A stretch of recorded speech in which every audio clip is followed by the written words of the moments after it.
Yo, people, lateness is greatness. Welcome back into the building. You already know what time it is. It's time for Euro Euphoria, man. And listen, Livz and Aaron will be here in a second, but we got Kagey in the building bright and early. Do you know what I mean? He's ready to go, ready to cook. Bro, how are you doing, first of all? Because I'm still in shock after that result. That is nuts. Yeah, man. And for the people there, yeah, we said yesterday when we were trying to arrange this thing that 10 o'clock will be calm, France will be through, no problem. And then here we are like an hour later after one hell of a penalty shootout. And to be honest, I'm still deep in the whole result that France had actually gone. You know, they haven't even played a quarterfinal. They haven't even played a good team. You know, Switzerland are all right, but not on a France level. And they're just out just like that. It's mad, bro. Do you know what's so crazy about it as well? It's the fact that out of all the games, like we said, like just behind the scenes, yo, this is the banker, no extra time. We're gonna get the stream done, sorted, no change of time, no craziness. ITV are out here shook. Do you know what I mean? They got Love Island on at 10. They got times clashing. They got the news at 10 there to push that back. Like their TV schedule is nuts. The ITV hub was down. So anybody out there that was watching the ITV hub like me, the game wasn't there for a lot of the way. So I'm in your camp. I'm in that pain. Bro, it's nuts. We got Aaron in the building. Let me bring him in real quick. Brother, yo, how are you? Bro, what was that, bro? Seriously, what was that? Listen, if 2 weeks ago anyone would have told me that by the round of 16, Portugal would have been out and France would have been out, I would have told them you're crazy. Yeah, literally, I would have told them you're crazy because I don't know what happened today. What we've seen today, even the previous game, goals. Like today, we've been blessed, man. But yeah, that was crazy. Bro, do you know what it is as well? It's like there's so much to break down with this. And the thing is first of all, from a France perspective, because they're the ones that we weren't expecting to go through. Obviously, yourself as a Man United fan, Pogba, do you know what I mean?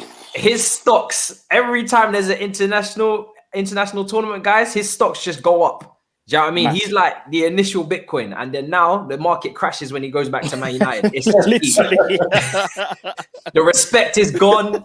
Graham Souness is on one. Do you know what I mean? It's slander. It's everything you could possibly wish for. When he's with France, he's wearing blue. He's next in N'Golo Kante, and it got me thinking. I said to myself, year left on the contract. Billy Gilmore on loan to Norwich.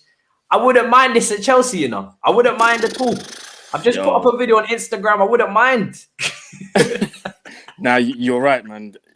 With Pogba, it's such a weird one, man, because as soon as he enters that French camp, when what they call it, Clairefontaine, when he goes there, you know, when they arrive in the car, they come out and then they go up the stairs, and as soon as he enters that camp, he's a different person because he's with his mates that he's been playing with for God knows how many years.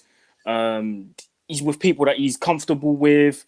Even the manager, the staff, like he's comfortable around everyone and he's loved by everyone as well. Yeah. And I just think that plays a huge factor in him being so comfortable on the pitch and doing what he's doing, like he did today. Like today, it looked like he weren't even trying. Like that goal that he scored, it looked like he was like, you know what? Yeah, let me just try it. Like he didn't put no power behind it. He put a swerve on it, but that swerve wasn't like a massive one. Like, do you know what I mean? It's just like he's not even trying. He's just like, yeah, let me try it. Even this, he didn't celebrate. He just danced. It's too easy for him. Bro, he just stood there just like, this is normal. I do this in training. Even the penalty that he scored. This guy's he's taking the piss. We got Livz in the building. Come on. Yes, come on. Yo, Livz. Look at you, yeah? Season of the underdog, What's out the England top already? Season of the underdog. For tomorrow. I swear down, hey, for the first time in my life, I believe it's coming home from.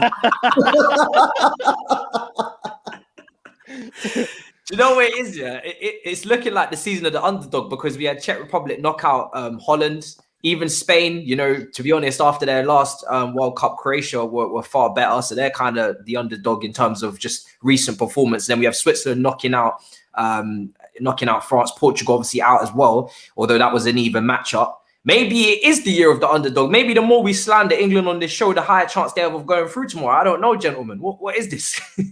I'm confident. I'll be honest with you. I feel like obviously this is our biggest test here. Like this is for me is England's semi-final. This match against Germany. I say we get past Germany. I don't fear anyone else. Whether it's Sweden, whether it's Denmark, whether it's Czech Republic again, which we already beat. I don't fear them. And now France, who the tournament's favourites, is gone. You get me? We're only looking at Belgium, Italy. What's nice is that there's going to be a new winner. Belgium, you know. Huh? Only Belgium. Do you know what me and KG were saying just before we went on air is that now, we can't take nobody for granted.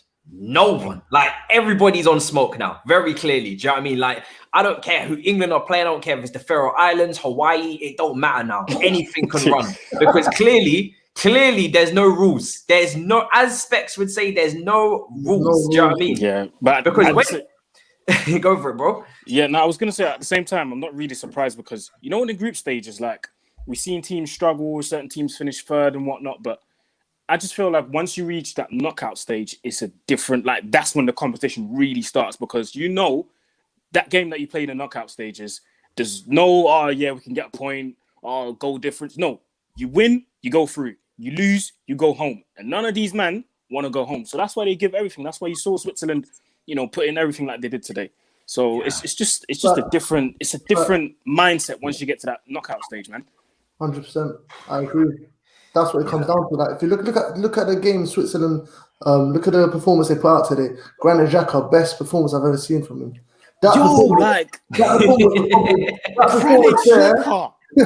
That performance was probably better than any performance I've seen from him in the Arsenal shirt. It must hurt, innit? It must hurt for you, man, fam. Unreal today, bro. It really is mad because I think he's leaving, innit? So, you know, he's going on to different things now. He's got a new challenge at Roma. Well, if that goes through, so he's probably looking forward to that. You know, that's probably motivating him. Working with Mourinho, someone that he rates highly. And also this died. I don't know what he done today. He died at blonde or something. I don't know what he thought he was doing. Went with a Paul Gascoigne look. It Paul worked. Gascoigne. He should have just left that for Foden. You know what I want to say about Xhaka though? Jose Mourinho would have been watching that tonight and loved that. Absolutely. Jose Mourinho is going to absolutely love that in Italy. 100%. Yeah, well, listen, we got to big up the Swiss as well, man. Like, what the hell? Serious performance. Do you know what I mean? At 3-1, gentlemen, I went to the shop. I thought, let me get a Monster can, set up the stream. Do you know what I mean? Just start to get in the vibe of the stream now. The game's going how I expect it to go. Pop to the shop, say hello to boss man, set up, everything's all good. Next thing I know, I come back through the door, it's 3-3. I said, what's going on? Is there a corruption thing? What's happened here? Because I don't understand how France can fumble the bag like that.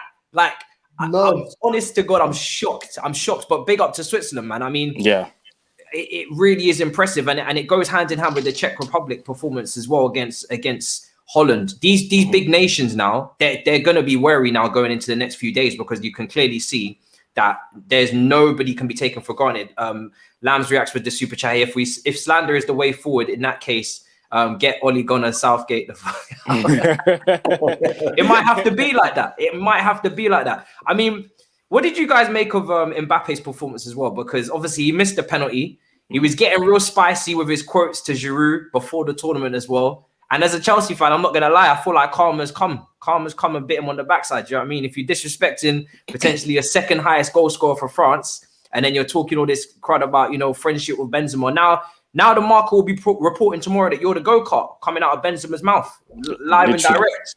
I mean, I said before the tournament when all of this was going on and he was in the media talking, I said, listen, I've got no problem with you saying the things that you're saying because at the end of the day, you were an 18-year-old who won the World Cup with France and you scored, you know, on the way. You scored against Argentina. You scored you scored twice against Argentina. You scored in the final. Like, I give you your props and you're allowed to say that because you won a World Cup at the end of the day. But you've got to be careful that all of this, before the competition, that's why I said that all of this doesn't affect your game. And I feel like it has. Because you look at all the games that he's played, Germany, wasteful. Portugal, wasteful. Hungary, wasteful. Today, wasteful. Like, how many chances did he have today that he could have scored today? He could have scored twice today. Against Hungary, he could have scored twice as well. Against Germany, he could have scored as well. Do you see what I mean? So I feel like at the end of the day, like you said, Matisse, it's come back to bite him in the arse, man. And this, unfortunately, this is how it goes in football. Sometimes you can talk, but you have to be like Zlatan, talk shit and back it up. Do you know what I mean? Yeah, he's a young kid. You know, a little bit of humbling never go amiss. I think sometimes I've said it for a while. That PSG camp sometimes it spurs everybody on to get a little bit, you know, ahead of themselves. And you've seen, you know, managers go in there not being able to handle the big names and big stars. I think he's had a lot of success. Do you know what I mean? He's won the World Cup at a young age. He's been the star of that tournament. But I think just a little bit of calming down and putting in your place, it doesn't go amiss. I mean, KG, what did you make of the performance as well from him? Because he did miss that really good opportunity that Aaron was probably alluding to, that left foot shot where he could have really took it first time. I think the commentator said it, but he allowed it to just drag onto his left foot, close down the whole angle for himself and then lashed at it. And it's not really the convincing, you know, Mbappe we're used to, especially with that performance against Barcelona in the Champions League as well. Yeah, man. And even with the other games in the group as well, he was doing all the nice footwork and getting around players. And then the finish just wasn't there. But for me, I just don't want that narrative to run now, like he's just become a bad player over one tournament. Yeah. This is going to be like a blip in his notebook of his career. And he'll come back in the next tournament and probably be top goal scorer. That's the kind of player that he is. And with the PSG, I mean, this is a club thing, but you look at how they're moving. Hakimi, Donnarumma, you know, they're bringing in some good players. Wijnaldum's gone there. So they're actually getting the pieces around him now to maybe go for a Champions League too. So for me, I'm not going to, you know, read too much into this tournament in regards to him. It's very disappointing though. I was disappointed in him because I'm a big Mbappe guy. Yeah. But you're just going to have to put this down as one of them. And you could tell with that penalty as well. I just knew he wasn't going to score. Same. You know what I mean? So...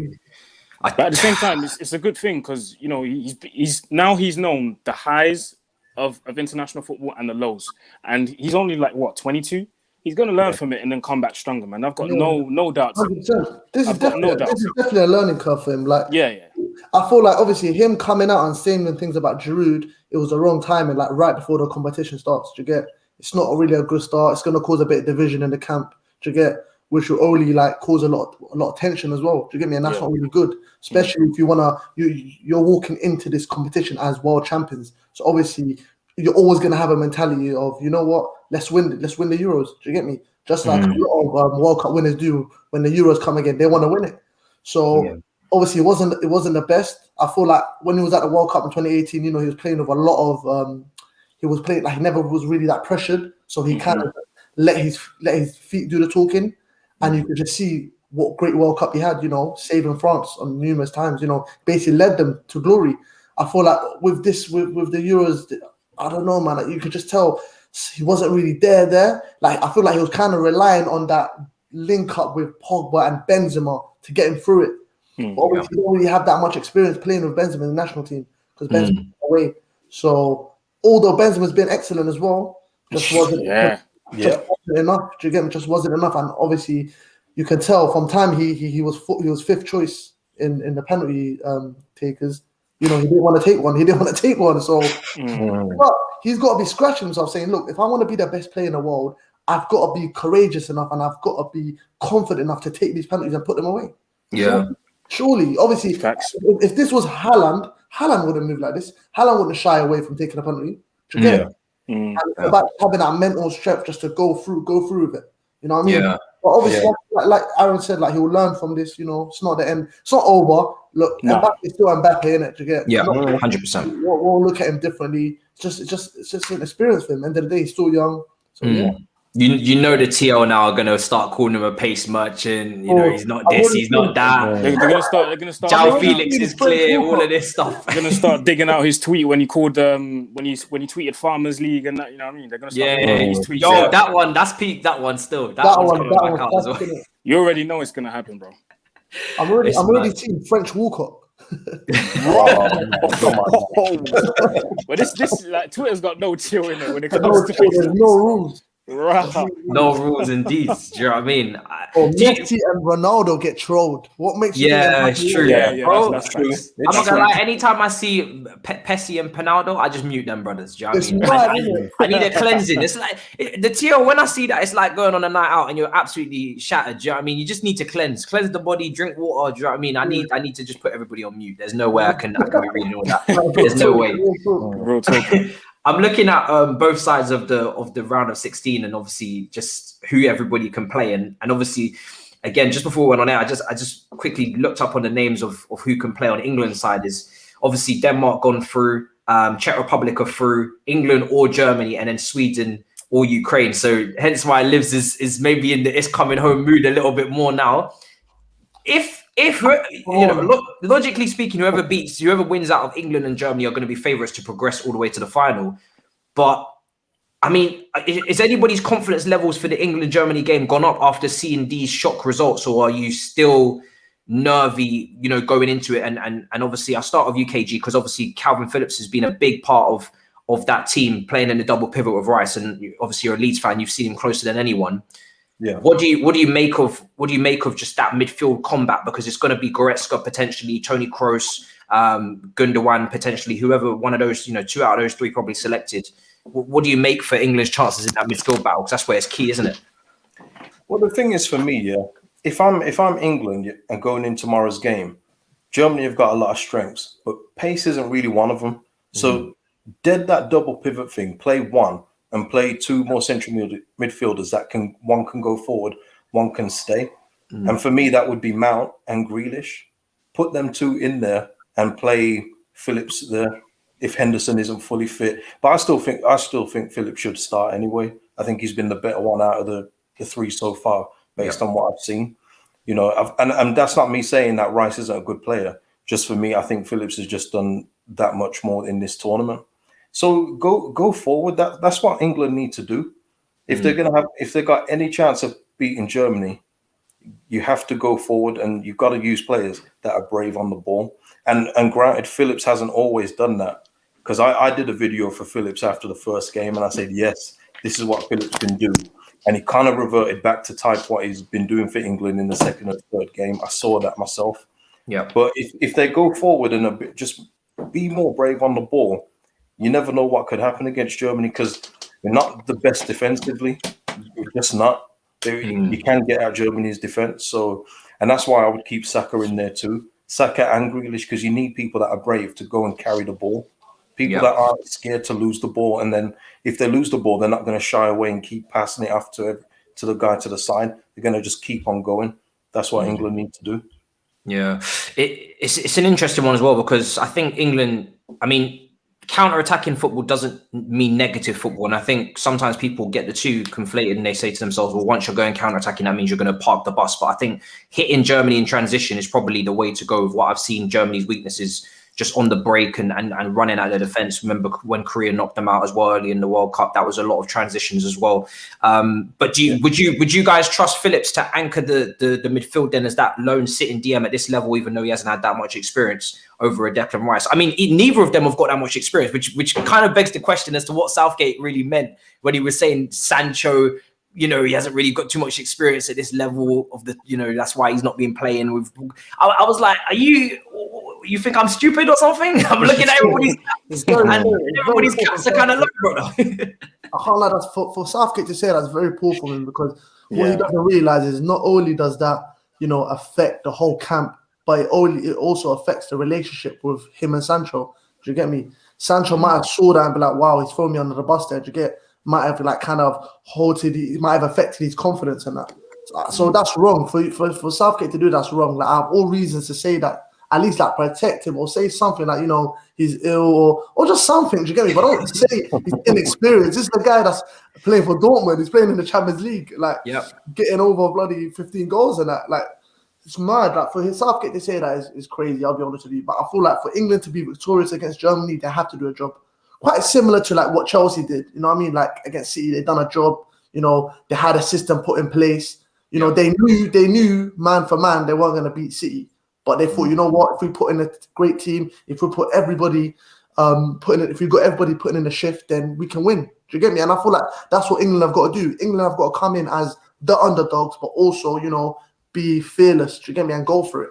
Whether with Declan Rice and Calvin Phillips, although they're both good players, I think I'm more of a Calvin Phillips fan. I feel like Phillips, offers more on the ball, more the technical side to it, which I like. Obviously, no wonder why Bielsa likes him.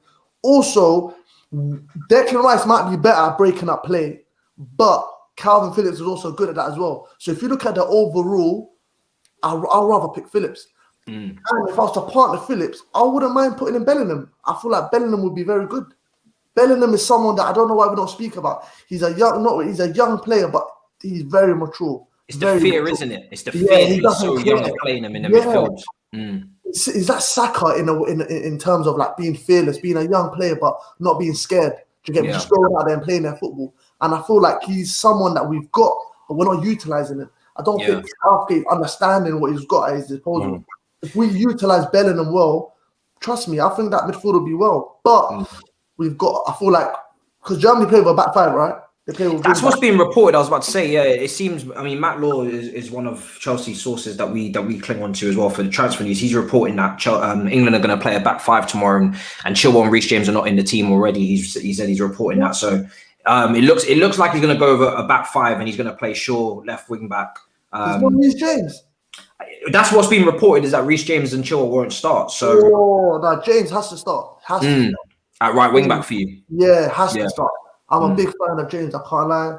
He's got my respect this season still. I mean, Aaron, what do you make of him changing to a back five? Do you think that's the right thing to do? Because obviously he's matching up with Germany and what they've been doing. Yeah. Obviously England have got experience in a back five anyway. That's kind of where a lot of people's frustrations coming into the tournament, too defensive, etc., etc. But do you think it's the right thing to do with all the attacking the talent we got on the pitch to switch system now? I don't know. I just feel like Southgate is going to be stubborn regardless. That's what I feel like. Against the Czech Republic, I feel like Saka and Grealish were the two biggest outlets. Those were the two players you could look up to and be like, okay, these two can create something out of nothing, kind of. Do you know what I mean? Saka with his runs, Grealish with the creativity and the constant change of directions and the skills and everything and the holding up the ball and stuff like that. With did you say Chilwell is not available? Well, I think do you know what it is with Chilwell? Chilwell hasn't played a minute so far, so I'm not even surprised that he's not going to be reportedly not starting. Yeah, I think Luke Shaw will probably take that spot. Right. Okay. So Chilwell's out the picture. My gut feeling is that Southgate's going to be hella stubborn. He's going to take Grealish and Saka out of the team. Jesus. And bring in Mount and Foden. That's what I feel like he's going to do. Yeah, because he's going to want to go with the players that he trusts, kind of thing. You know that lineup that he always says that he can trust. I feel like he's going to go for that one, which I think is stupid because on the bench, if it goes tits up, it'll be too late. Because let's face it, the changes are going to come in too late if it goes tits up. And like I said, the knockout stages is where the competition really begins. Like you can't afford to be like, oh no, I'll wait till the 77th minute to make it. No, like you have to be bold enough to look at halftime. Sometimes when things are not going right, halftime you go, listen, I've got to make a sacrifice here. You come out, Sancho, you come in. Do you know what I mean? If Foden, let's say he's having a bad day, Foden, Phil, sorry, come off. Someone else comes in, a Rashford or a Sancho, or do you know what I mean? Yeah. So I just feel like the back three tomorrow. If he tries to match Germany, bro, it's gonna be carnage, bro. You think so? Lie to you. Yeah. Absolute carnage. Absolute. He's gonna get punished in a different way. Because trying to match Germany when yourself you're not creating much. Let's not forget, England have played 3 games and only scored 2 goals. Yeah. And they're both from Sterling as well. A guy that most people didn't even really want in the 11. Yeah. Exactly. And tomorrow, I don't know who's going to play on that left-hand side, but you're up against Rudiger, who's an absolute arsehole. You might know this, Matisse, because you see Of course. He's managed to channel his aggression into the right stuff now. Do you know what I mean? Exactly. So, you know what I mean? Beating up people in training, now it's beating up people on the pitch. It's beautiful. Trying to match Germany with the 3-5-2 or the 5-3-2, if you like, is the wrong thing to do because you can get punished. Because Germany actually know they actually have patterns of play. They played. If you notice the way they played in the last few games since the start of the tournament, they play the same way. They don't. Again, that shows how Löw maybe is stubborn as well. He doesn't want to change the way he's playing. It's always those those patterns of play, the passing lines through midfield, and someone receives it, turns, and then plays it wide, and then they cut it into the box, and someone's there to tap it in. Do you know what I mean? Like it's always the same thing. A lot of movement there. A lot of movement in and around the box. So if you try to match that tomorrow when you're not creating stuff yourself and your most creative players on the bench, you'll get punished. I feel like Goretzka and Gundogan will be I think they'll be very big for Germany tomorrow. I feel like if we can stop them, I feel like they'll probably be two of Germany's most important midfielders. Yeah. In terms of, keeping the ball ticking. Goretzka as well, he likes to get goals as well, so he likes to make forward runs when he wants as well. He's the ultimate box-to-box midfielder, isn't he? Absolutely. Ultimate box-to-box. And he always loves to score a goal as well, if he can. Yeah. So I feel like if we can get someone to follow him, just man mark him. Yeah. Just follow him about, just stop him, then we might have a chance. But also, remember, guys, we have to understand as well that we've got strengths as well, just like Germany do, like Harry Kane. Where is that, brother? I was going to ask because obviously. Did he come with us or what happened? Harry Kane, he's with the up boys to get. So I'm not. Okay, Livz. All right. I'm not one, holding the Harry Kane flag here. He's been missing, innit? Are you doing the lead judges where if he scores, you're just like. Just not smiling at all. You know what's funny? Because I remember I was like, surely are you really gonna be like that? But then I seen a clip. I seen an old clip of when he actually did score in the last World Cup. Lee actually fully didn't celebrate, so he's being dead serious as well. Judges hates Kane. Like if judges if he sees Kane, he'll probably be like, mate, you're a wanker. You know what I mean? Do you know what it is?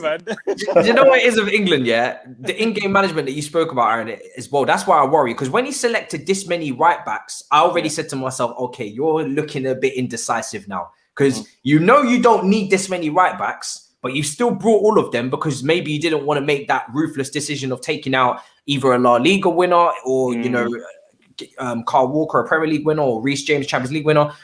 Trent, do you know what I mean? Who's always been in there as well. You didn't really want to make that ruthless decision. And obviously Trent ends up getting injured. Then you look at, just for me, being a top manager, being able to affect the game when things are going wrong. I don't trust him to make those decisions that you're talking about. But in terms of the strengths, it has been what you'd expect it to be England going forward. When you've got Grealish, you've got Saka, you've got Kane, you've got Foden, Mount.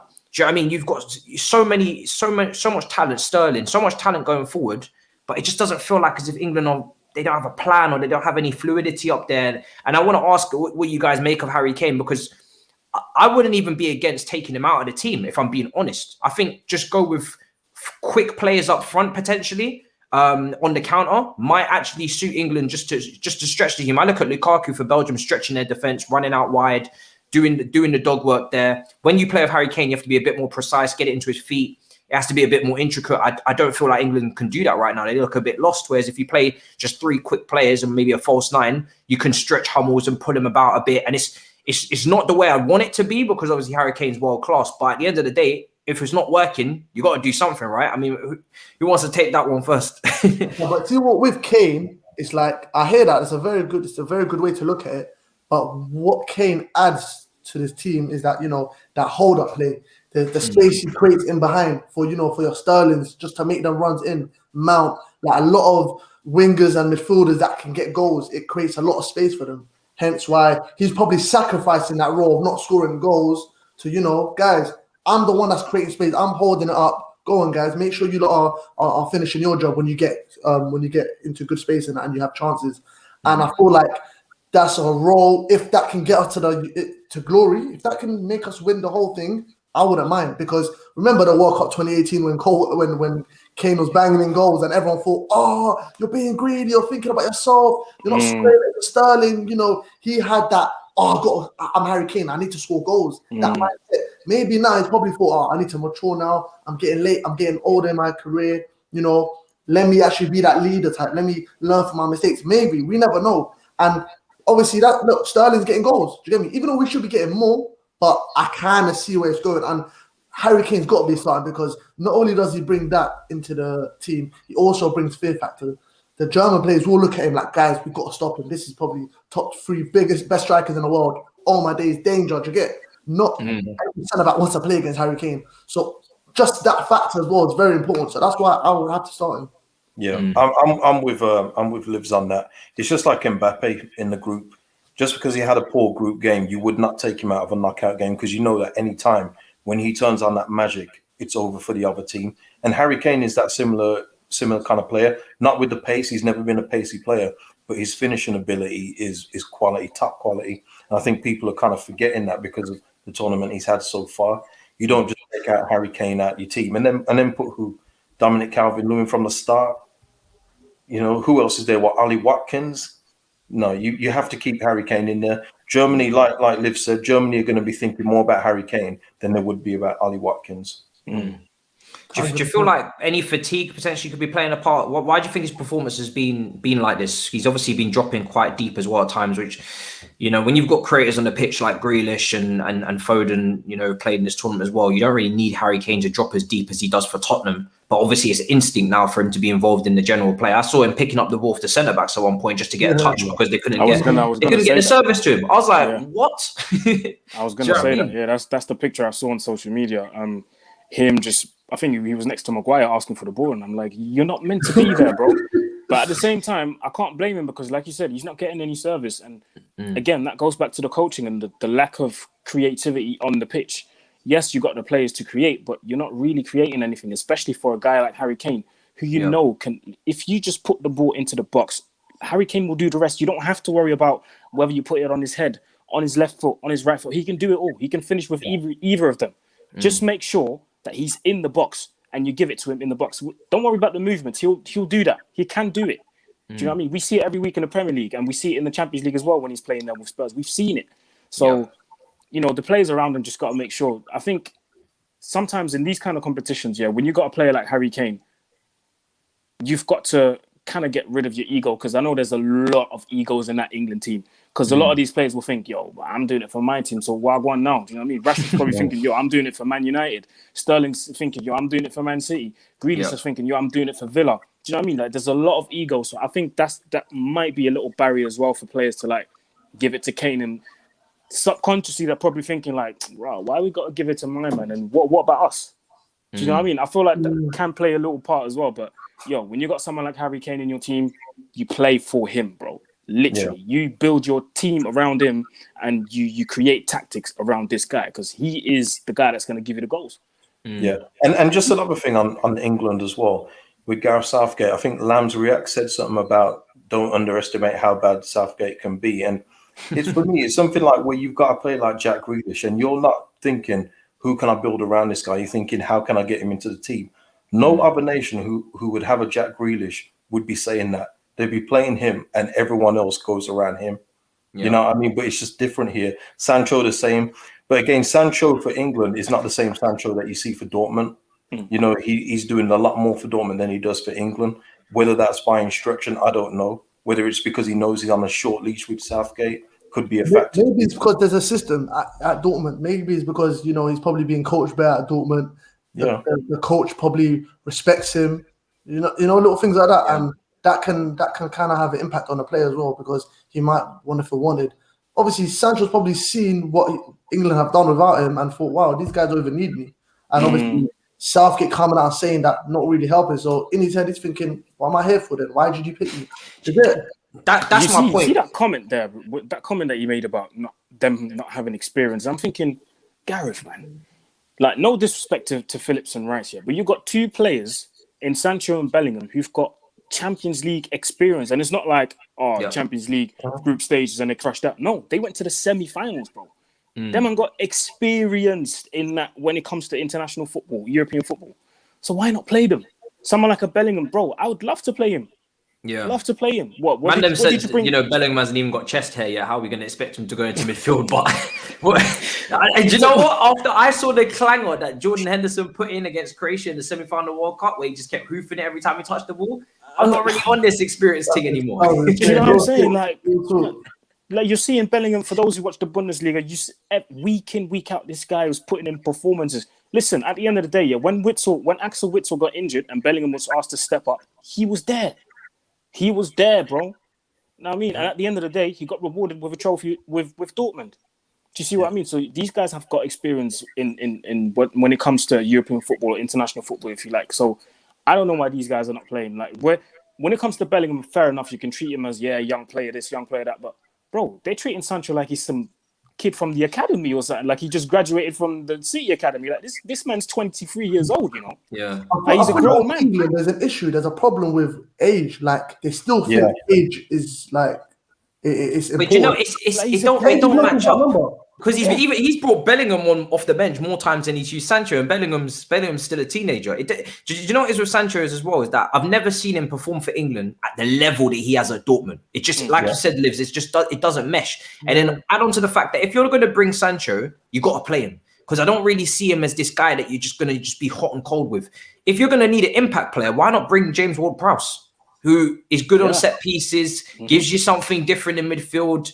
Do you know what I mean? Can throw the ball into the box. Why not bring a player like that if you're going to be quite hot and cold with a Sancho? Like, does Sancho need to be here for what? Tournament experience for the World Cup? I don't get it. Do you know what I mean? It's very confusing. And it's not going to be. I feel like Southgate will have a selection headache, because Saka's just put in a great performance, and the whole nation's probably expecting Saka to start. But then when it comes to the lineup at 4:00 and we're there, we're seeing Saka on the bench. You get me? It's just going to be Southgate doing Southgate things. You get me? Yeah. And I feel like we know how talented Grealish is. We know he's probably our best attacking midfielder to an extent.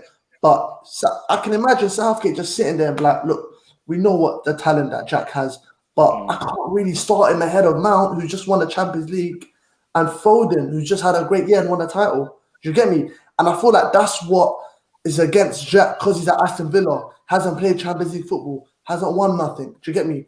It's like Southgate won't put himself in a position to put a player like that in front of Foden and Mount, who've just had a great season, you know, with their clubs. And they're both at bigger clubs anyways. And I feel like in England, being at a bigger club is you've always had a better chance as a player. Always. Yeah, that's why a lot of talent, they've always left to go to a bigger club so they can get more chances playing for England. But to be fair, even if you did play for a big club, you know, you got overlooked. Someone like Michael Carrick still probably ain't got more caps than flipping Scott Parker. You know what I mean? So that Carrick one, to this day, it doesn't make sense to me. Why he wasn't given the respect he deserved? Yeah, Carrick I hear your point. Was so hard. He was actually so hard, bro. Yeah. I used to watch this guy and be like, bro, this guy can play for Barca, you know. But no one will ever say it because he plays for England. No one literally. Because at some point, because I hear your point about, you know, players wanting to move to bigger clubs to have more chance to play for England. But bro, at one point, flipping Jake Livermore was getting picked, and I was just like, this guy plays for West Bromwich Albion, man. Come on. Yeah. I remember them days, you know. Yeah, don't forget when Stuart Downing used to get picked just because he could kick ball with his left foot. Yeah, Joe. These days were wild, you know. Nuts, isn't it? It was nuts. Oh, he knows how to come a long way, you know. Like, yo, cheers to us, you know. Who remembers Francis Jeffers? Oh Lord! Yo, don't do this to me, bro. Don't do this to me. Back. Oh my God. Yo, dark days, man, in the England squad. Do you know what I mean? Tom Huddleston and everybody coming in. Oh Lord. Aaron Lennon and all these guys. The striker that got picked for the Euros 2004. Vassell, bruv. Darius. But you know what it is? The correlation to Pep, whatever country he's in, and then the technical quality of their national teams going up is there every time. Spain, Germany, now England, but we're not serious. That's the problem. That's the only one issue. Just on the age thing as well, when you see like Brazil showcasing Ronaldo, young Ronaldo, you see France showcasing Mbappe, that's what they do. They showcase the young talents. Yep. Over here, we put them on leashes here. Just we put them under pressure. Under pressure, on leashes, just so they don't get too big. You know, just keep them in line. They don't know how to use them over here. But the difference is as well is the media that surround these players. You look at Saka, brothers buying a house and it's a crime. Do you know what I mean? Foden I didn't like that. I didn't like that. Bro, it's blatant at this point. Do you know what I mean? It's blatant at this point. And then Foden gets the haircut and it's not a problem. But do you know what I mean? Now they're doing interviews in between the games with Foden about why it's not going well with Harry Kane. I'm like, why are you doing MTV Welcome to My Crib when we have games to focus on? Like, you're meant to be in camp. You're meant to be in camp. Why is there communications going on with reporters now? Focus on the task. I don't want to see all of this transparency, open with the... Everybody just stick to your task. Stick to your job. You've got one job. One job. I don't get it. The media protect Harry Kane a lot. Oh, massively. He's the face of the country, bro. You can't criticize him. So protected, isn't it? You can't criticize him. I'm hoping. MBE and MBE status. Sterling's got that as well. I don't know if he's so safe. Do you know what I mean? I don't know. Yeah, well, he's getting terrorized by the media. So but Harry Kane and Sterling both got the MBE, but Harry Kane's got the, like Rance likes to say, the complexion for protection. You know what I mean? Facts. It's facts. Hey, just go back to that incident in Iceland. Phil Foden was the one with the girlfriend, the baby. Greenwood's a young single man, and Greenwood was the one getting killed. All over. I think they're starting to do it on purpose now because they know they do. It's going to get clicks. They know it's going to get clicks. They know what they're insinuating, but because they haven't actually done it, no one can really prosecute them for it. But at the same time, it's going to cause heat. So they're kind of pushing into their own narrative now that they know what it is. They want an outrage. That's what they want. They want an outrage. It's so evident. I'm telling you, I've just muted all of them. I wouldn't even call them newspapers now. I'll call them like gossip. Do you know what I mean, or whatever? Literally, you know what I mean? I don't click on any of those links. I don't click on any of them. It's all just designed to get people to get traffic to their sites, man. I'd faster click on them links that Facebook friends send you, and it's like, oops, I didn't mean to do that, but you still click it anyway, and you get a virus. I'd sooner click that than any of these other things. You know what I mean? Your phone's gonna be like spazzing out for like 10 minutes after you click that link, but it's better than reading why Saka bought a house for his mum. This super chat saying, Aaron, please knock England out tomorrow. Listen, Aaron, how you feeling? I mean, obviously. You're repping Germany on Don Robbie, so I'm assuming that's not going to change. That's not going to change, bro. It's not going to change. I see, Kagey got the top one as well, man. I love that black kit, but when I went to buy it, I was like, there was something about the white one. I was just like, nah, I have to get the white one. You got the white one, yeah? I'm going to get the black one as well. It's sick. That one's nice, man. It's nice. Yeah. So tomorrow, to be fair, I've been watching like interviews on both sides. The English side, obviously over here, Sky and whatever, newspapers and stuff, and obviously the German side as well. And the Germans are pretty relaxed about it. I'm hearing, I heard people like, for the people that are watching us and that remember Stefan Effenberg, he was talking about the game. Mario Basler, he was talking about the game, and they all seem like very comfortable, man, pretty relaxed. But they have a lot of respect for England because of the talent and the firepower that they have on the bench. Like Mario Basler was saying, if we play the way we played against Hungary, if we play like that against England, he literally said, and those are his words, I quote, they'll fuck us in our ass. That's what he said. That's what he said. So, and he's right, man. If we're not careful tomorrow, we put out that display that we did against Hungary, bro. Just getting caught out on counter attacks against Portugal. Same thing. Yeah, we can get punished like severely. So we need to be careful tomorrow. Play our game, but still be respectful to England and show them respect and don't underestimate them, because tomorrow could be the day that England decides to just turn up and then boom, everyone just goes mad. Do you see what I mean? Yeah. So there's a lot of respect from the German side. However, I feel like the English fans are getting too ahead of themselves, bro. I'm hearing things like 3-0 against Germany tomorrow. I'm hearing things like... Who said that? Just online. Where are you finding these brothers? We can give them talking to. I'm hearing, Jeremy Carragher saying he can see it go to penalties, and I'm feeling like I said, bro, you scored 2 goals in 3 games. 2 goals in 3 games. You barely create, and you think you're going to create. Bro, check this. You struggle to create against the Czech Republic, against Scotland, and what was the first game? Bro, I fell asleep halfway through. Croatia. That's it. And a very old Croatia side. You struggle to create against them, and you think that you'll score 3 goals or score enough to go to extra time with Germany. I don't think that's going to happen, because once Germany puts that 1 goal past you, I feel like it's going to be a wrap. Yeah, I feel like it's going to be a wrap. Matisse, you would like this one, but I don't know if you will like it because you're an England fan. But I see Kai Havertz doing something tomorrow. You know what it is with England, yeah? I want them to do well, of course, because I need the vibes. Do you know what I mean? I need the city, London on smoke, and do you know what I mean? A big party outside, you know, the flags moving about and whatnot. But, you know, after that Lampard goes, you know, that Lampard goal didn't cross the line. Do you know what I mean? It's like I'm emotionally disconnected right now. Do you know what I mean? I have to protect myself. You know that ones that say, look after yourself first before others, isn't it? Sometimes you got to take care of you, innit? That's how I am right now. So I'm still not over that, bro. That whole Frank Lampard disallowed goal. I'm not over that. I'm not over it, bro. I had trials for West Ham, innit? I'm not over it, bro. I can't lie. I had trials for West Ham. It was a hot day. I was ready to pass out on the pitch, and I heard that happen as well. I was like, do you know what? Just take me off. I'm having a stinker. You know what I mean? I'm not getting scouted as well. I'm dropping a 2 out of 10 here. And do you know what I mean? And then England are out as well. You may as well just take me home, mum, fam. I'm done. Do you know what I mean? I was on one of those ones. So I feel like I'm one of those guys that shamelessly, when England start to get close, I start to, do you know what I mean? I'll whip out the Stella. Things will get out of hand. But until then, I'm quite calm and collected on this. I'm like, do you know what? It's probably not gonna be our day. Any weakness for Germany, Aaron? Because obviously Kai's been doing his thing. I'm very happy for him. Yeah. Gnabry loves to score in London. Do you know what I mean? Yeah. Loves it. Loved it. He absolutely loved it. He told us as well. He told us himself. Yeah, what a legend. I love that guy, man. Yeah. He told us himself. Any weakness though? Yeah, definitely, bro. The counterattacks. We are terrible when it comes to counterattacks. We've seen it against Portugal, seen it against France. Luckily, those 2 goals got disallowed.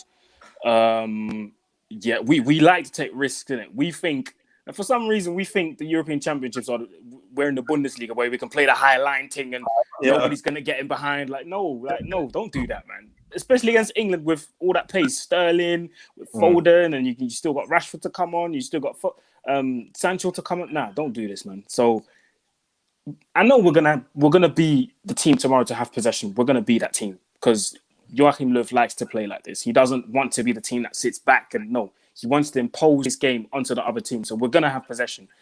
But the counterattacks, we just need to be careful because apart from Rudiger, I don't trust these, man. Because Hummels, he's old and slow. Ginter, he's not the quickest. I'd rather, bro, check this. I'd rather play Zula because I know he's got recovery pace. Even though I know he's a calamity as well at times, but I'd rather play him. Sule? Yeah, because I don't trust Ginter against Sterling, bro. I don't. I wouldn't say Sule is quicker than Ginter, though. I think he is. You think? He's a big guy. I don't know, you know. I don't know, I can't lie. Sule, I think Ginter just has he turns like a lorry, you know. Yeah, I don't know. More mobile. You know that meme where the lorry just turns back and can't quite get around it's just like, yo, you say something to me. I think he's more agile than him, though. I think Ginter's a bit more agile. Yeah, he is. I think if Sule gets going, if he builds up some speed, then suddenly he can. He's maybe one of those... long distance, maybe. Yeah, long distance, short sprints. But Germany, I feel like their fullbacks, Gosens and Kimmich. Oh my god, the crossing from both of them, especially Kimmich. Kimmich, A1. I rate Kimmich. We already know Kimmich is world class. Gosens though, he's on a come up, man. He's come up. I've liked what I've been seeing from him. I'll be honest with you. Yeah, definitely. Big fan. But Sane and Havertz probably gonna play as a 2-10s, and then they'll have Gnabry as a striker. I don't really like Gnabry in a striker's position because I feel like he's more effective off the wings, man. Against Portugal, all of his actions or his best actions were from the wings. Whether it was he drifted out on the left, drifted out to the right, and that's when he could do his damage. Because from the left he can cut in and shoot with his right, and from the right, he can cut in and shoot with his left because he's got a good left foot as well. So I feel like he's kind of wasted a bit when he plays in that 9 position. I'd rather play Havertz there than you play him as a false 9. Yeah, Havertz, for me. Yeah. And again, we're on a Chelsea channel here, but Havertz, when he went to Chelsea, I thought, oh my days, because I again saw him play for Leverkusen. Lovely player. And under Lampard, he tried to stick him out on the right for some reason. Didn't work out. Got no idea why he was doing that. But then you've seen him as the season's gone on. He's getting used to it. He's going to get even better for you guys next season, which is scary too. But again, in this tournament, as the games have gone on, he's grown better. He's grown into a better player as well for Germany. He knows his role. He knows he's probably the one to go in that false nine and get those goals from the crosses. And he's willing to do that. And I can definitely see him bagging tomorrow. I wouldn't. Yeah, I think Kai or Müller up front for me personally. I think I wouldn't want to. Yeah, I wouldn't want to put Gnabry in that striker role. I don't think it gets the best out of him. But I must say as well, Sané, obviously he hasn't looked, the best for Germany, but I still rate him so highly, man. I think he's one of those players that can just turn it on out of nowhere, and whatever wing he plays on, if he does play, he's one of those players that. He might not be on the best of form, but you still got to watch out for him because the quality that he has in his feet is on another level at times. Sané had an injury, man. He had a long-term injury, and he's back from that. He's only started to rediscover his form a little bit this season because this is his first season with Bayern Munich, or last season, let's say, and he's only started to rediscover his form with Bayern Munich, and I feel like because he's been getting a lot of criticism in the German media. What's it called? Do you guys remember Mehmet Scholl from Bayern Munich, like the old? Yeah, Scholl. He criticized him heavily, even called him like things like an imposter and stuff, and called him a joke and all these things. Like, and Effenberg replied to him, and he was like, "You can't, like, when you have such a player with that much quality, you can't be criticizing him to that point. Like, it's actually embarrassing to be criticizing him like that. He just came back from an injury, like Kagey said. He started to rediscover his form. So what do you expect him to come in and banging hat tricks every single time? This is like, you got to remember, this is only his second major tournament, because his first major tournament was in 2016 with Germany in Euros in France, and even then he didn't really play that much. He's still trying to get over the fact that he didn't get picked in the World Cup 2018. You know what I mean? So you have to give him, this is only his second tournament. You have to give him time to grow into the tournament. He can still be very important. You never know. Germany can go to the final. You need a goal. Sané comes on and he scores. Then what? See what I mean? One thing I've clocked, especially with all these German legends that come out and criticize their players, they're always criticizing the ethnic minority Germans. And that was going to be my next point, because when Mehmet Scholl criticized them, they violated Ozil, bro. Yeah, when Mehmet Scholl criticized them, he talked about his body language, and Effenberg replied, and he was like, "This is the same shit you said about Ozil." Because when Ozil was playing, it was every time they talked about, he's got quality, but his body language. I'm like, bro, who cares about the body language when the guy delivers time and time again? Time and time again. Delivered them a World Cup. They're so ungrateful. They're so ungrateful. And this is what I don't like about us Germans. It gets me mad, bro. They piss me off. The way they treat Ozil, it drove me mad. Bro, I became a fan of Ozil because of that 2010 World Cup. Yeah. And he done that in a Germany shirt. Like, they just forget, bro. I don't understand. I don't know how these brothers are ungrateful and us English fans are out here starving. Do you know what I mean? Like this. You might need to enjoy what you're getting, because we're out here, can't even afford a Morley's chicken and chips, and you man are getting steak and still complaining. Come on, bro. We was out there with Peter Crouch at the World Cup and that. Doing the robots and that. Come on, No, but it's true, bro. So ungrateful. Ozil has done a lot for this German national team, bro. He's done a lot, bro. Honestly. So for him to be treated like he got treated, especially after the 2018 World Cup, bro.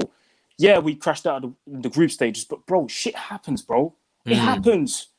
It happens. And bro, let's be real. It's the curse of the World Cup winners. Let's be real. It happened to everyone else. Yeah, France know all about that tonight. What made it worse was when Ozil got criticised was, bruv, not even his teammates were trying to back him. You had Kroos trying to throw him under the bus. Kroos is a dodgy one, fam. I'm just on that rabbit. He's a dodgy one. Snake in the grass. You might remember the podcast, because Kroos got a podcast with his brother in it when he talked about Aubameyang and the celebrations and shit. Yeah, I was like, bruv, like, this ain't none of your business. Just stay in Madrid and handle your business there, bro. I mean, Aubameyang celebrations got nothing to do with what you're doing at Real Madrid. Like, just stick to what you have to do. And this is not it. Like, I like Kroos, but like you said, he's a dodgy brother. Like, I remember in 2014, we played a friendly against Brazil in Berlin. Yeah. We played a friend one of those years. It must have been 2014, 15, 16. I can't remember. But we played a friendly against Brazil and we lost it, yeah? Or we drew or something. They scored last minute. And Cruz came out in the post-match reactions and he said certain players need to check their body language, need to put more effort in, need to do less skills. And everyone knew he was talking about Sane, innit? And that ultimately, I think it was 2018. And I think that's why Sane didn't get picked. Because Cruz apparently didn't want him in the group because he was doing too many skills and shit. I'm like, bro, that's how he plays. What do you expect him to do? Like, I hate those kind of people Tony talks a lot, man. that want you to change the way you play just to make you happy. Like, no. This is how I play. Accept it or don't. Just to fly through some of these super chats before we continue. Alex says Sancho. I think it's focus for the maybe Man United links. Sancho to Man United is obviously looking like it's going to get done at some point. But reportedly he's going to be on like 300k a week or something. I don't know if that's true. Does the wage structure concern you at all at Man United, the way that you man offer wages, or is just not really just get it done and move on with life? I don't really care about the wage structure. I know sometimes I can come out and say, oh, this guy's earning this much, but who really cares? Because we're not responsible for it. You know what I mean? Sancho earning 250 or whatever that is. I feel like in the UK, we're the only set of fans who care about what footballers earn. Like, it doesn't concern us. It's none of our business. At the end of the day, we just go to the games to watch them play. Win games for us, we're happy. That's it. Yeah. French media is going to kill Mbappe tomorrow. Aaron, can I switch my allegiance to Germany? France let me down, says Drizzy. Oh, Drizzy, yeah. You finally want to switch allegiances now, yeah? Oh my God, man said, can you switch? You know, it depends how long if you lived in the country, bro. You already know the rules, bro. Citizenship tests and whatnot. We have to find out if you really know your stuff. Fazid says, imagine 2006 penalty shootout. I repeat, Lamps and Gerrard missed this time. Mount and Foden, I'll be in tears again. I refuse. I revoke. I demand they watch Foden and Mount both watch that game and just look at what it meant. Just look how it left all the English fans distraught and promise and vow to themselves they can't do that. Yeah. There's some motivation. Just come on, this is our best chance, bro. I hope today they probably watched that in their hotels and said, guys, let's go for it tomorroly. Let's go. Literally. You know what I mean? Let's go. Like they're at Wembley as well. They're at home. Yeah, look at the distance travelled. 5,000 fans. Because Gunter was coming out after Wales and he was talking a lot. He was saying, listen, this ain't fair. We're to tear the structure. England have travelled 0 kilometers. 0. They have not moved a muscle. These brothers have moved less than me on a Sunday morning. Not a muscle has been moved. Everybody else is travelling up, down, Azerbaijan, Spain, all over the place. Switzerland, I think, have done the most distance so far. And they're going to continue to do more distance thanks to France. And then England are just chilling, just vibes in the hotel. You know what the story would be then? It would be did the England team not get to travel enough together and bond? You know what I mean?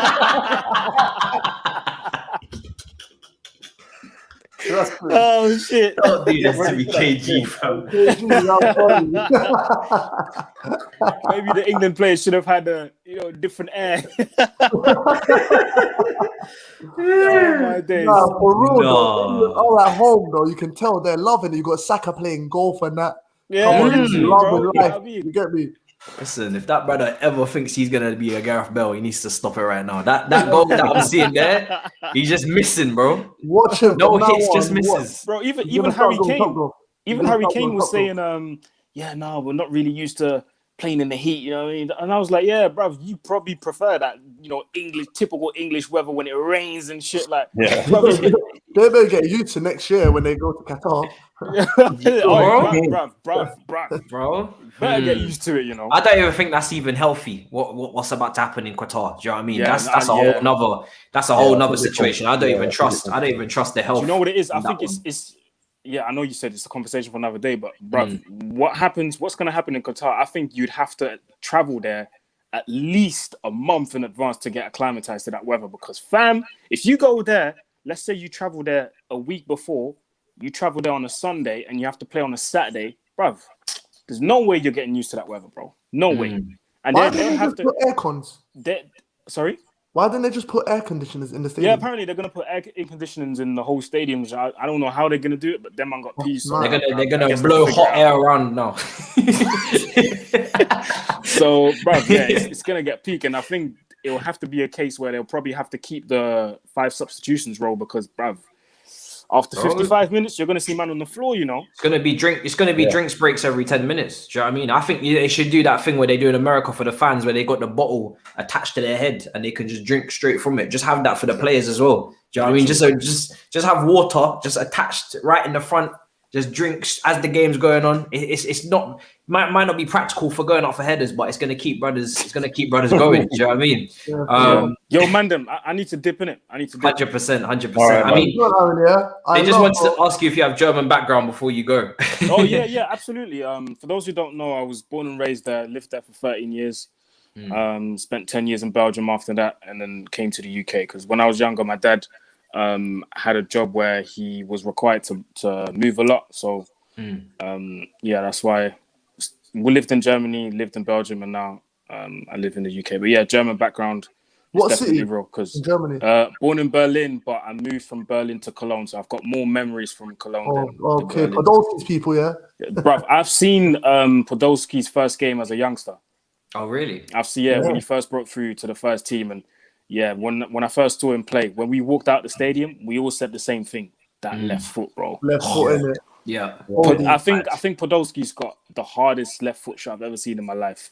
Bro, do you remember when we played Bayern and I think it was the second leg? I think it was 2014, second leg at Allianz, He scored. He just let it rip. Neuer didn't. Bro, oh my days. Just let it go. He's one of them guys when he just lets a shot off, you just know it's gonna go in. You just know. Aaron, just before you go, you said hardest left foot. What about Hitzelsperger, if you remember him? That's a shout. I didn't think of him. That's a shout. He was what about John Henry? Oh yeah, him as well, the Norwegian left back. Just stepping into you guys midfield are for putting me on the Liverpool. spot there, man. Yeah, you guys are right. Hitzelsperger's definitely a shout. Yeah, that left foot. Oh my lord. That's why they called him the Hammer. Yeah, bro. Because when he let them off, He was at Villa. He was at Villa. He's at Villa. Yeah. Violent, very violent left foot. Very violent.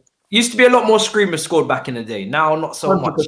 But Pogba gave us some of that tonight, so it's not too bad. Anybody scoring screamers, will be bloody Morgan, Edison, bloody who else? Yeah. Remember what was that guy for Portsmouth? Was it Matt Taylor? Yeah, both the Taylors had it in them at times, but Matt Taylor definitely on the left side. Yeah. Yeah, and then there was like guys, that two guy and that. Remember two guy? Yeah. Who remembers the one from Fulham, Kasami? Oh yeah, didn't he? He scored a screamer. He scored a screamer, touch. I think it chested on his chest. I think in mid-air, he just whacked it. Yeah, we had some good sharp shooters from long range, but I think the modern games kind of coached them out of that now to keep the ball and ball retention and create the perfect chance and whatnot. And there's not as many screamers.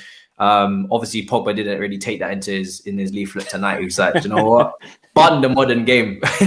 But Aaron, man, thank you for joining us. Guys, link is in the description. Make sure you go and subscribe. Past 10K now, but the rise keeps going. And bro, let them know any content you got coming out just before you go. Yeah, man. Subscribe to my channel. Road to 11K now, 200 subscribers away. With the Euros and stuff, and me traveling down to London and going to Don Robbie's channel, I've not really been able to put a lot of stuff out on my channel, but I'm gonna try and vlog everything tomorrow and stuff. And yeah, man, let you guys give you a bit of an insight on how I travel down and how go to Robbie's studio when we do the watch along. So yeah, socials. The name's here, MrAaronUTD on every platform. Just follow me. Love that. Like I said, link is in the chat. Thank you, Victor, for putting that in. Big up Aaron, man, and look forward to having you on again, man. It's been a pleasure. Great Absolutely, to have you man. on. Big up all of you, man. Much love. Pleasure, bro. Chat to you in a bit. Yes. We won't be going on much longer because it's a late one anyway, and I don't want to keep these brothers up too much longer. But I mean, just to circle back to that France game, man, like we saw with the shock tonight. Obviously, Pogba did have a brilliant performance. Just before we go, do you guys have any reason or any hunch as to why he can't perform like this at Man United as consistently, or maybe it's not even, it's a thing that maybe if he moves club, to a fresh start maybe can get this Pogba on a more regular basis, because he's a world-class player, man, and he only seems to get this level of respect and hype during these tournaments with France. But then when he goes back to Man United, it becomes a little bit of a problem. What do you guys make of it all? Again, it comes down to comfort zones, comes down to players' morale. Like, Pogba's probably a guy where when he has world-class players around him, great players around him, he's got confidence from the manager, the country love him. Like, let's be real, French people love Pogba. They know how good he is. French fans will never treat Pogba how Manchester United fans have treated him in the past. Yeah. That's a fact. Yeah. So those all come into consideration. Do you get me? You can see how happy he plays when he's playing for France. Do you get me? There's system there, and you know how great he is when Kante's next to him as well. That's another factor. I feel like at Manchester United, Pogba playing like Pogba is Pogba, but at the end of the day, can you really say Manchester United have done their best on fielding greatness around him? No, I don't think they have. I've always thought they've always had mediocre players around them. Do you get players that are not on Pogba's level or can't help Pogba get to another level? Like, for talking McTominay, Fred, Herrera, who else? Like, an agent, Agent Matic, yeah. Matic, you get, these are all players that and let's be real, Matic. It's not like Manchester United signed Matic when Matic was prime Matic at Chelsea. Yeah, Matic at Chelsea was a different man. We know that. Yeah. But since he's been at United, all these players that have been around him, especially in midfield, have not really on his level. Do you get me? And not players that that can help Paul get to another level. So I feel like that's got something to play around with as well. Also, him falling out of Mourinho, that's obviously had a big impact as well. Fans calling for Pogba to go in front of his face. We saw footages, little things like that. Like, it's like driving him out of the club. It's like very rocky club, unstable club. And he's a scapegoat as well. That's another thing. Yeah. He's a big scapegoat, and it's sad because it's like, if you put yourself in his shoes, he's probably thinking, like, bro, how am me, Paul Pogba, of all people, getting blamed? Like, I'm the world guy. Like, how? What's the world coming to? Do you get it? It's crazy. It's actually crazy when you look at it. Do you get me? But when you come with that price tag, when you come with, that stature, that presence, people are always going to look at you as, oh, save the day, Paul, save the day. But Paul's never been that guy. Do you get me? He's never been that guy to, I'm going to save the day. He's just been a great player in a great team. That's it. Yeah. Khaled is very sly with this super chat. Thoughts on Villa bullying Arsenal? Listen, I know people might think I'm crazy, but I think John Terry's behind all of this, Why has he got anything to do with this little... Only he knows. Who in that club would hate us? Who in that club has an issue with Arsenal or trying to take us for idiots? It's only JT, bro. Do you get me? It has to be JT. He's the only one that knows what it means to hate Arsenal. So it's the audacity for me, the fact that they think they can even talk to Smith Rowe. That's what I love, the audacity of it all. It's brilliant. I feel like it's also the agent, it's Emil Smith's agents probably pushing for Villa to make a bid because he hasn't signed a contract with us. True. So the agent's probably saying, look, Villa, go put in a bid for him. Rush Arsenal to get him tied up. To get pressure. And a lot of people do that. A lot of agents do that. Do you get me? And I feel like that's a tactic. But come on, Emil Smith Rowe. Do you see Emil Smith Rowe going to Aston Villa? You're Arsenal. My opinion, that's not really a smart move. No, I like to banter Arsenal and whatnot, but I don't think you guys are there yet. Now, who knows what the next season holds in it? Because every season you man just continue to fall further than where I thought you could fall. So maybe next season it's a different conversation if Villa finish in Europa League places and Arsenal don't. But right now, it doesn't really make sense for me. Mainly because I think he could do better. Livz, you say that though, but you might look at Martinez and say, "Hey, it worked out all right for him, innit?" But listen, Martinez, number one. I know. He's been desperate to play. Do you get me? That is a great move for Martinez. Yeah. Do you regret that now? Because now Leno is like confused on whatnot, and Martinez is clearly not. He's doing his thing. Or do you ever regret that decision to let him go? Because he loved Arsenal. He would cry on that pitch after the FA Cup. You know what it is, I feel like if Martinez just stayed, he would have ended up becoming our number one because of Leno's mistakes. Yeah. I hear that. If Martinez actually stayed, the mistakes Leno's made this season, Martinez would have come in because of Southgate. Yeah. And Arteta would have done something like that. He probably would have saw Leno down in the dumps. But you know what? Let me give him some time off. Martinez, come on up, prove yourself. Do you get me? And he could have kept his place just like that. Do you get me? But he wasn't. I don't think he trusted us, and he just wanted his move. You get me? Villa were there. He didn't want to take no risk. He didn't want to take the gamble by staying. So fair play to him. He's moved. But one thing I didn't respect is like he kept talking negatively about us afterwards, which I was really happy about because Paul, we respect you, Martinez. You've done your thing for us, like especially with the FA Cup glory. We wish you well. Do you get me? But like at least just come out with statements saying, I had nothing but good times at Arsenal. I enjoyed my time there, etc., etc. Yes, we might have held you back and that. We hear that, but Arsenal, big club, we understand them things happen. Do you get me? Yeah. But you should be happy now. You should be positive. You've won a trophy. Move on. Do you get me? But Livz, you know that move though for Martinez going Villa. If Leno does end up going and you do get Ramsdale as a replacement, Human. Yeah. I'll be livid. I don't want him. I want Onana from Ajax. From Ajax, Was he not banned from football for a while? Or is that been over? Yeah, but I think he's going to be free around September. Yeah. Okay. Interesting one. But he reminds me of he's like a Edouard Mendy 2.0. Listen, Edouard Mendy, that's one of the most astute signings we've made. Big up Petr Cech. I rate him. I can't lie, he kills me. Edouard Mendy kills me. Even though he looks like Snap Capone.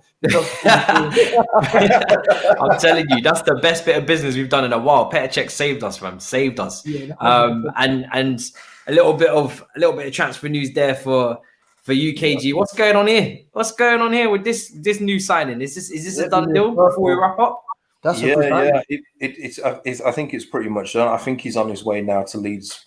I think when fans track the plane, I think they've tracked his private jet from Barcelona to Leeds now. Unless you've got some real reason to go from Barcelona to Leeds, you have to assume it's probably him. So and we need a left back. So that's what our club does now. We fill positions that we need. So I'm very happy with it. I remember him playing against PSG. That's where I saw him mainly, and he was really, really good in that. I've seen that, I know you shouldn't go by YouTube clips, but I can see that he carries the ball well. That will serve us well in our team as well. So, and he obviously is an upgrade on Alioski, which goes without saying. So, yeah, I'm very happy with that. Did very well at Real Betis, apparently. Had very good time there. And then obviously Barcelona is hard to get into the team. So it'll be an interesting one. I think Bielsa is one of those guys that can improve players anyway. Like you trust his coaching to improve. Even if the player isn't a finished article, Bielsa can make up that rest of the percentage to fill it out. So that's it for me. I trust Bielsa's coaching. It's proven. He took loads of mediocre championship players, mid-table, and have made them into Premier League players. So I trust him 100%. 100. Well, I'll just get your score predictions for tomorrow before we go. I mean, KG, we'll start with you. What's your hopes for England in terms of score prediction, bro? Well, I'm going for a Germany win. So. And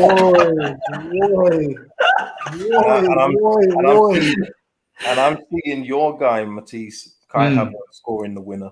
Oh, Lord. What about you, Livz? What do you think is gonna happen? Come on, mate. 2-1 England. 3 Lions. Let's go. Do you know what? If England do win, this country's going to be hopping. Yeah. I'm going to be in Wembley tomorrow. Yeah. I don't know where I'm going to be watching the match. Obviously, I was thinking no, the noise. Obviously, you need that because I went to the Czech Republic game, innit? Yeah, but obviously, I got a good deal on that ticket. But bro, I tried to buy the Germany and England game. Bro, it's going for over like 8. They're smart. They know what they're doing. Yeah, they know what they're doing. £800 for £1,000? Nah, no way. Sorry, excuse me. What to actually go to the game? For the ticket, yeah, bro. I said, nah, I'm definitely not doing What do they think this is a season ticket? I saw that price. I just said, hey, nah. If I bought that ticket, I'd be like, yo, I'm going to all the England games for the rest of the year, no? I'll have to see the players. Like that.